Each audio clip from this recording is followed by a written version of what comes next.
చాలా సంతోషం. మీ దీవెనలతో వచ్చిన ఈ ప్రజా ప్రభుత్వం 2 సంవత్సరాల 4 నెలలు పూర్తి చేసుకుంటుంది. ఆనాడు మీ కష్ట ఫలితంతో ఆనాటి 10 సంవత్సరాలలో ఆ ప్రభుత్వాన్ని మీద విసికి వేసారి పేదవాడి ప్రభుత్వం కావాలని మీ అందరి కోరికలతో ఈ ప్రజా ప్రభుత్వం ఏర్పడింది.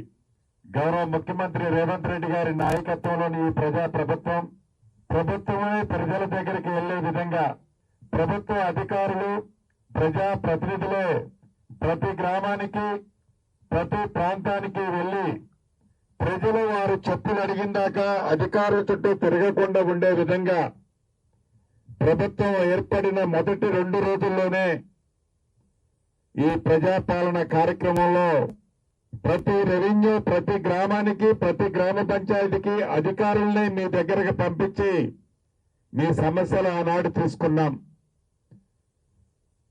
వాటిలో చాలా వరకు సమస్యలను పరిష్కరించాం. ఇంకా ఈ సమస్యలు అనేవి నిరంతరము ఉండే మాట వాస్తవం. వీటిని కూడా పరిష్కరించాలని మళ్లీ 99 రోజుల కార్యక్రమాన్ని చేపట్టి ఈ ప్రజాపాలన అదే రకంగా ప్రగతి ప్రణాళిక కార్యక్రమాన్ని చేపట్టి దాంట్లో భాగంగా మీ శాసనసభ్యుడిగా మన పాలేరు నియోజకవర్గంలో ప్రతి మండలాన్ని 3 క్లస్టర్లుగా ఏర్పాటు చేసి ఈ 3 క్లస్టర్లలో ప్రజా దర్బారు కార్యక్రమాన్ని జిల్లాలోని ఉన్న ఉన్నతాధికారులందరినీ పిలిచి రాష్ట్రానికి సంబంధించిన కొంతమంది ఉన్నతాధికారులు కూడా పిలిచి ఈ సమస్యలు ఏవైతే మీ దగ్గర నుంచి అప్లికేషన్ తీసుకుంటున్నామో ఈ తీసుకునే అప్లికేషన్ని ఇదే టేబుల్ మీద కూర్చొని పరిష్కరించగలిగే వాటిని ఎమ్మటే పరిష్కరిస్తున్నాం. అలా కాకుండా వారం రోజుల్లో పరిష్కరించే సమస్యలు కొన్ని ఉంటాయి. వాటిని కూడా పరిష్కరిస్తున్నాం. 3 నెలలలోపు ప్రతి సమస్యని కూడా వీలైనన్ని సమస్యలు న్యాయబద్ధమైన సమస్యలని పరిష్కరించే దిశలో ఈ ప్రజా దర్బార్ పనిచేసే కార్యక్రమాన్ని ఈనాడు శ్రీకారం చుట్టి ఇప్పటికి మొన్నొక రోజు 2 క్లస్టర్లు చేశాం.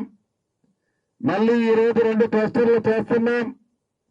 ఈ క్లస్టర్లు ప్రతి క్లస్టర్లో సుమారు 10 నుంచి 13 గ్రామ పంచాయతీలను ఏర్పాటు చేసుకొని స్వచ్ఛందంగా ఎవరైతే ఇబ్బందుల్లో ఉన్నవారు కొన్ని నెలలు కొన్ని సంవత్సరాలు 10 సంవత్సరాలు పైగా చెప్పులు అరిగిందాకా ఆఫీసుల చుట్టూ తిరిగిన సమస్యలు ఏవైతే పరిష్కారం కావో వాటన్నిటినీ ఒక ప్రణాళికాబద్ధంగా ఏదో మీరు అప్లికేషన్ ఇచ్చారు, నేను తీసుకున్నాను, అధికారులకు ఇచ్చాను, పని అయిపోయింది అనే విధంగా కాకుండా ప్రతి అప్లికేషన్ కి నా అధికారుల నుంచి స్పందన వస్తుంది.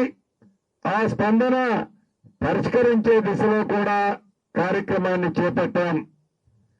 మొన్న 2 క్లస్టర్లో అత్యధికంగా ఈ ప్రభుత్వంలో ఏర్పడిన తర్వాత మొదటి విడత ఏదైతే ఇందిరమ్మ ఇల్లు 4.5 లక్షలు ఇచ్చామో ఇల్లు ఇవ్వటమే కాకుండా కట్టుకునే ప్రతి ఆడబిడ్డకి వారు కట్టిన లెవెల్ని బట్టి టెన్షన్ గా ప్రతి సోమవారం డబ్బులు ఇస్తున్నామని పూర్తి నమ్మకము విశ్వాసము ఉన్న తర్వాత ఆనాటి 10 సంవత్సరాలలో ఇల్లు ఇవ్వాలనే ఆలోచన ప్రభుత్వానికి లేని కారణంగా సుమారు 60 నుంచి 65% అప్లికేషన్లు మాకు ఇల్లు కావాలని అడిగారు. రేపు వచ్చే నెలలో 2వ విడత ఇల్లు ఇస్తున్నాం.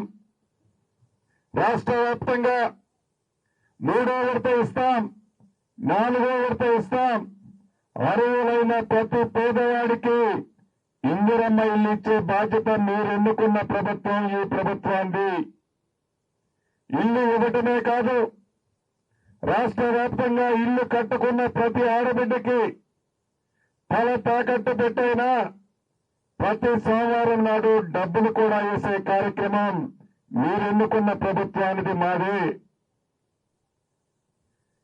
రెండో పెద్ద సమస్య ఆనాడు ధరణితో భూములున్న ఆసాములకి రైతన్నలకి ఎన్ని ఇబ్బందులు కలిగాయో మీకు తెలిసిందే. భూభారత తీసుకొచ్చిన తర్వాత ఆ సమస్యలన్నీ ఒక్కొక్కటి చిక్కుముళ్ళు ఇప్పుతూ ఇప్పటికే చాలా సమస్యలు భూభారత ద్వారా పరిష్కరించాం. సాదా బైనామాలు కూడా ఈ రాబోయే 30-40 రోజుల లోపే అర్హులైన ఎలిజిబుల్ ఉన్న ప్రతి సాదా బైనామాన్ని ఈ ప్రభుత్వం చిత్తశుద్ధితో పరిష్కరిస్తుంది. ఆన్లైన్ చేసుకున్న అప్లికేషన్ల గతంలో. అంతేకాదు ప్రభుత్వం రోడ్ల కోసమో కాలువల కోసమో ప్రభుత్వ అవసరాల కోసం ఒక 10 ఎకరాలున్న సర్వే నెంబర్లో ఒక 10 కుంటలు భూమి ప్రభుత్వం ఎక్విజిషన్ చేస్తే ప్రభుత్వం డబ్బులిచ్చి తీసుకుంటే మిగిలిన 9 ఎకరాల 30 కుంటలు కూడా ప్రభుత్వ భూమి అని మనకు ఆనాడు ధరణి వల్ల పానీలో ఏర్పడింది. అటువంటి సమస్యలని ఇప్పటికే చాలా పరిష్కరించాం. అయినా కూడా ఇంకా కొన్ని ఉన్నాయని మొన్నటి 2 సమావేశాల్లో రైతన్నలు అడిగారు. వాటిని ఈ రాబోయే 5-6 రోజుల్లోనే ఆ ఇబ్బందులని రెవెన్యూ అధికారుల్ని ఆదేశించాను, కలెక్టర్లకు చెప్పాను. తప్పకుండా ఈ 5-6 రోజులు అంటే వారం రోజుల లోపే అటువంటి సమస్యలు స్పాట్ లోనే పరిష్కరిస్తారు. ఇక కానిగట్ల పంచాయతీలు, పుట్టకాడ చెట్టుకాడ ఉన్న పంచాయతీల్ని సర్వే చేసినట్లయితే ఆ సమస్య శాశ్వతంగా పరిష్కారం అవుతుంది. కాబట్టి రాష్ట్ర వ్యాప్తంగా ప్రతి జిల్లాలో మొదటి విడత 70 గ్రామాలు సర్వే చేసే కార్యక్రమానికి ఆల్రెడీ శ్రీకారం చుట్టాం. ఈ సర్వే చేయడంతో పాటు రిజిస్ట్రేషన్ చేసేటప్పుడు ఆ రిజిస్ట్రేషన్ డాక్యుమెంట్, ఆ పాస్బుక్ లో ఏ భూమి అయితే అన్నారో, ఏ భూమి అయితే కొన్న ఆసామి కొనుక్కున్నాడో ఆ కొనుక్కున్న ఆసామికి ఆ పాస్బుక్ లో ఆ భూమికి సంబంధించిన చిత్రపటాన్ని సర్వే చేసి ఆ చిత్రపటాన్ని కూడా ఆ పాస్బుక్ లో ఎక్కించి దానికి ప్రతి మనిషికి ఆధార్ ఎలా ఉందో ప్రతి సర్వే నెంబర్కి భూధార్ ఇచ్చే కార్యక్రమాన్ని శ్రీకారం చుట్టాం. మోడల్గా రాష్ట్ర వ్యాప్తంగా 5 మండలాలు తీసుకున్నాం. అందుట్లో నా నియోజకవర్గమైన ఈ కూసుమంచి మండలాన్ని కూడా తీసుకొని మొట్టమొదటి రిజిస్ట్రేషన్ కూడా రాష్ట్ర వ్యాప్తంగా కూసుమంచిలోనే 4 రోజుల క్రితం జరిగింది. అంటే మీ దీవెనలతో, మీ ఆశీర్వాదంతో ఏర్పడ్డ ఈ ప్రభుత్వం, మీ దీవెనలతో గెలిపించిన మీ సీనన్న ఈ ప్రభుత్వంలో భాగస్వాముడిగా ఉన్నాడు. కాబట్టి ఈ కార్యక్రమాలన్నీ అభివృద్ధిని కానివ్వండి, సంక్షేమాలు కానివ్వండి, ఇందిరమ్మ ఇళ్లు కానివ్వండి, సన్న బియ్యం కానివ్వండి, 200 యూనిట్ల ఉచిత కరెంటు కానివ్వండి, ఇలా ప్రతి కార్యక్రమాన్ని కూడా మీరెన్నుకున్న ఈ ప్రభుత్వం ప్రతి పేదవాడికి అందిస్తుంది. ఇక్కడికి వచ్చిన ప్రతి నా ఆడబిడ్డ, ప్రతి ఒక్కరూ ఒక కాగితాన్ని తీసుకొని వచ్చారు. మీ సమస్యలు ఉండబట్టే రాగలిగారు. ప్రతి సమస్యని అది న్యాయమైందైతే వ్యక్తిగతంగా అయినా ప్రభుత్వ పక్షాన మీకు ఇబ్బందులున్నా వాటన్నిటినీ పరిష్కరించే బాధ్యత మీ ఇంటి పెద్ద కొడుకుగా నాదే. ఆ బాధ్యత ప్రతి అంశాన్ని క్షుణ్ణంగా పరిశీలించి మీకు న్యాయం చేసే బాధ్యత కూడా నాదేనని మరొక్కసారి ఈ వేదిక ద్వారా మీకు తెలుపుతూ, ధాన్యం భగవంతుడి దీవెనలతో ధాన్యం కానీ మొక్కజొన్నలు కానీ రాష్ట్ర వ్యాప్తంగా ఈ సంవత్సరం కనీ విని ఎరగని రీతిలో పండాయి. వాటన్నిటినీ ప్రభుత్వ పక్షాన కొనే కార్యక్రమాలు యుద్ధ ప్రాతిపదిక మీద ఇప్పటికే చేపట్టాం. కొన్న గింజని డబ్బులు కూడా రైతుల ఖాతాల్లో జమ చేస్తున్నాం. అయినా కూడా ప్రతిపక్షం వారి ఉనికి ఎక్కడో కోల్పోతున్నామని, వారి కన్న కళలు నెరవేరలేదని ఈ ప్రభుత్వానికి మంచి పేరు వస్తుందని కడుపు నిండా విషం నింపుకొని ఎక్కడికి పోయినా పచ్చి అబద్దాలు చెప్తూ కాలాన్ని గడుపుతూ మళ్లీ అధికారం వచ్చేది మేమేనని పగటి కలలు కంటూ అవాక్కులు చవాక్కులు పేలుతున్నారు. మీకు తెలియదు కాదు, ఆనాటి 10 సంవత్సరాలలో పేదోడి కష్టాలను పట్టించుకొని ఆనాటి ప్రభుత్వ పెద్దలు ఈనాటి రోడ్డు మీదకి వచ్చి ఆ పేదోళ్ల పక్షాన కన్నీరు కాలుస్తూ ముసలి కన్నీరు కారుస్తూ అనేక మాటలు కబుర్లు కళ్ళబొల్లి కబుర్లు చెప్తున్నారు.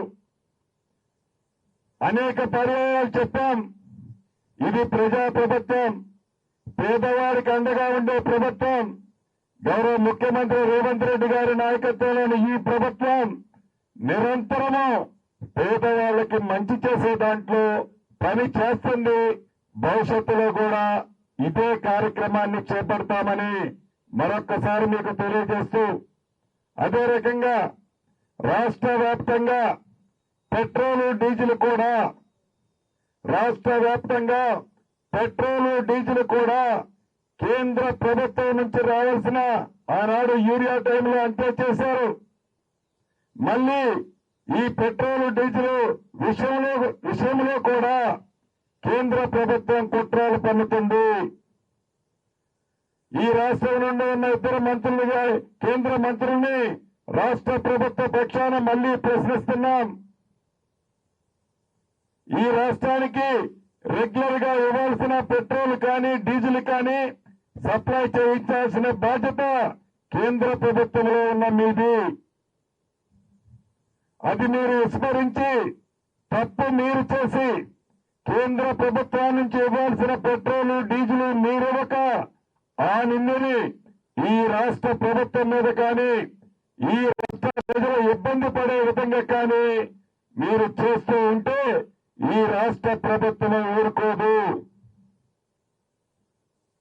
ఇప్పటికైనా కేంద్ర మంత్రులు ఇద్దరూ స్పందించి బండి సంజయ్ గారు కానీ కిషన్ రెడ్డి గారు కానీ కేంద్ర పెట్రోలియం శాఖ మంత్రి గారితో ప్రధానమంత్రి గారితో మాట్లాడి రాష్ట్రానికి రెగ్యులర్ గా రావాల్సిన పెట్రోల్ డీజిల్ తక్షణమే రిలీజ్ చేపించి బాధ్యత మీ మీదుంది, అది విస్మరించొద్దని కూడా ఈ వేదిక ద్వారా కేంద్ర ఇద్దరు మంత్రుల్ని ప్రశ్నిస్తూ రాష్ట్ర ప్రజలకి పూర్తిగా ఈ ప్రభుత్వం మీది, కేంద్ర ప్రభుత్వం నుంచి రావాల్సినవి రాకపోయినా ఇబ్బంది ఉన్నా తప్పకుండా కేంద్ర ప్రభుత్వం మీదైనా ఈ ప్రభుత్వం కొట్లాడుద్ది. ఇది ప్రజా ప్రభుత్వం, ప్రజలకు అండగా ఉండే ప్రభుత్వం, ప్రజల పేదోడి కష్టాలు తీర్చే ప్రభుత్వం. కాబట్టి ప్రజలెవరూ కూడా పెట్రోల్ డీజిల్ విషయంలో ఈ ప్రభుత్వం స్వచ్ఛందంగా స్వచ్ఛతగా కేంద్ర ప్రభుత్వం మీద కొట్లాడైనా పెట్రోల్ డీజిల్ కూడా తెస్తదని రాష్ట్ర ప్రజలందరికీ తెలుపుతూ వచ్చే నెల 4వ తారీఖు అంటే 5 రోజులు 4వ తారీఖు నాడు నిరుద్యోగ యువతకి రాష్ట్ర ప్రభుత్వ పక్షాన ఈ 99 రోజులు జరిగే కార్యక్రమంలో భాగంగా మన ఎస్ఆర్ గార్డెన్స్ ఖమ్మంలో ఉన్న ఎస్ఆర్ గార్డెన్స్ లో 4వ తారీఖు నాడు పెద్ద ఎత్తున జాబు మేళాన్ని ఏర్పాటు చేయడం జరుగుతుంది. ప్రభుత్వ పక్షాన పెద్ద దిగ్గజమైన కంపెనీలు 80 కంపెనీలు ఈ జాబు మేళాలో పాల్గొంటున్నాయి. ఎవరైతే నిరుద్యోగ యువతీ యువకులున్నారో తప్పకుండా 4వ తారీఖు నాడు జరగబోయే ప్రభుత్వ పక్షాన జరగబోయే ఈ జాబు మేళాలో నిరుద్యోగ యువతీ యువకులు పాల్గొనాలని ఈ జిల్లాలో ఉన్న నిరుద్యోగ యువతీ యువకులందరికీ తెలుపుతూ సెలవు తీసుకుంటున్నాను.